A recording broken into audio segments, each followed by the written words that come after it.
Էլեկտրական ցանցերը խլեցին Կարապետյանի ձեռքից։ Այս ամենը տեղի ունեցավ հայկական պատվիրակության Թուրքիա այցից հետո։ Ձեր կարծիքով խլեցին, որ ինչ անեն։ Մի ուրիշի կտա, այն մարդն էլ չէ օգուտ կտա։ Իրան բան կողմնակիցների մար։ Սամվել Կարապետյանի էլեկտրացանցը խլելա, որ իրար մի ուրիշ աղքատ կնգաբրեգանդեն կպերը ղեկավար կտնի, այդ էլեկտրացանցը բան կանեն, կօգտագործեն։ Որ իրանց մեջին տան, իրանցից մեջին տան։ Որ մենք գնանք բանի Թուրքի լծի տակ, դրա մարդ խլեցին,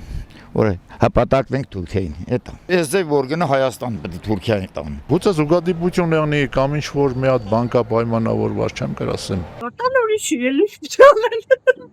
Դա քրկիացա։ Դա ինչ խլեցին, այցավատ տանեմ, իրանք չեն խլում, խլողները ընդեղից է գալիս։ Հայաստանը խլել են հայ ժողովրդի ձեռից, դուք ասում եք էլեկտրական ցանցերը խլել են Սամվել Կարապետյանի ձեռից։ Հայաստանը ընդհանրապես ամբողջ այս երկիրը խլել են հայ ժողովրդի ձեռից։ Հիմա թող մի հատ էլ Սամվել Կարապետյանի ձեռից էլ էլեկտրոցանցերը խլեն, ոչինչ։ Ինձ թվում է մեծ կորուստ չի երկրի հետ համեմատած։